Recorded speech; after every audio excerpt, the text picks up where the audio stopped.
COVID was certainly an enlightening time for all of us around the country. And what we've seen in the aftermath of that is some states are actually doubling down on policies to allow government more control during an emergency, but other states are taking measures to repeal policies that actually hurt citizens during this time.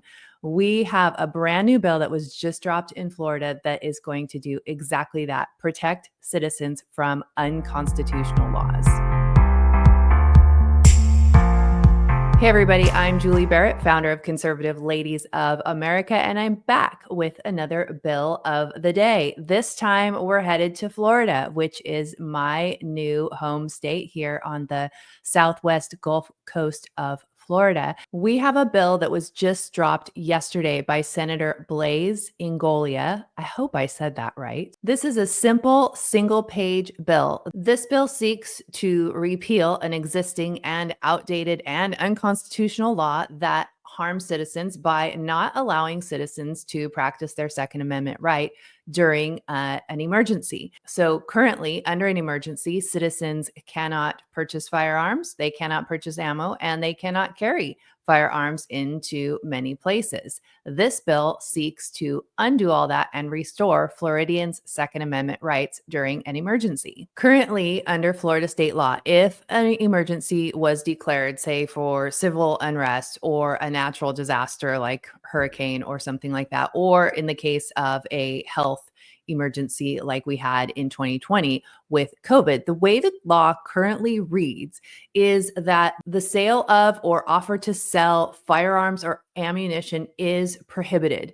The intentional display after the emergency is declared by or in any store or shop of ammunition or gun or other firearm of size or description. So essentially, all of the gun stores cannot have their displays out in the open for public to see. So they would have to conceal this if it's currently, like if they have a window display or something like that. Also, the intentional possession in a public place of a firearm by any person except a duly authorized law enforcement official or person in military service acting in the official performance of his or her duty.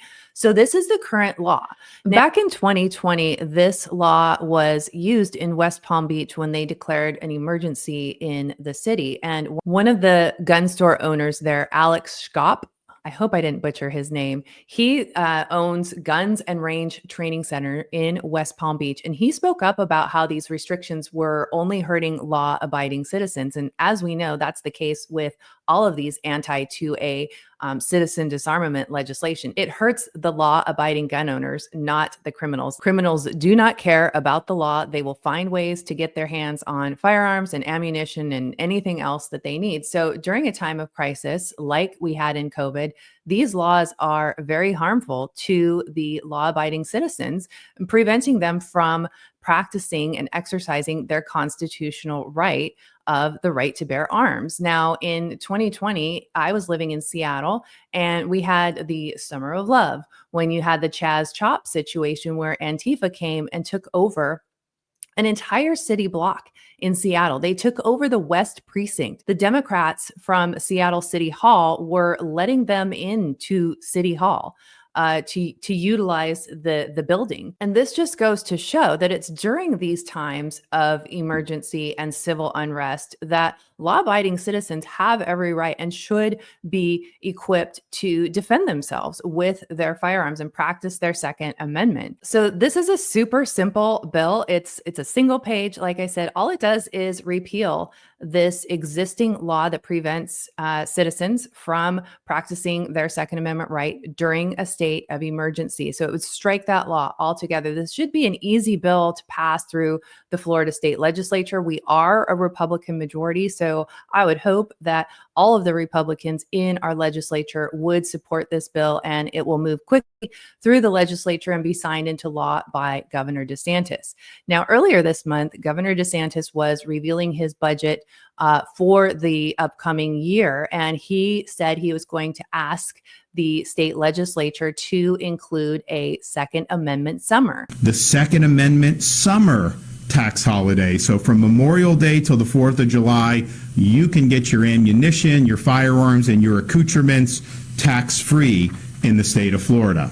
So, what the Second Amendment summer would do is it would allow citizens to purchase firearms, ammunition, firearm parts free of tax between Memorial Day and the 4th of July. This is huge. And I can tell you that in our household, we will definitely be taking advantage of this tax holiday. Here in Florida, they have enormous gun shows and they're quite frequent. So I imagine that that will be a time when there will be gun shows all over the state and people flocking to those and taking advantage of the great deals. So it's awesome to be living in a free state of Florida where they allow and encourage us to take advantage of our constitutional rights as free Americans. So I will keep you updated on this particular bill. If you have any questions or comments, please leave those down below. And as per usual, please do all of those YouTube things like subscribe, share, make sure that you're sharing this with all of your friends, especially if you know people in Florida. We need to make sure that conservatives step up and don't get complacent. We need to support our legislators, our conservative legislators, and make sure that we keep Florida free and keep passing good conservative policies that protect Florida citizens. So thanks for watching, and I'll see you again next time.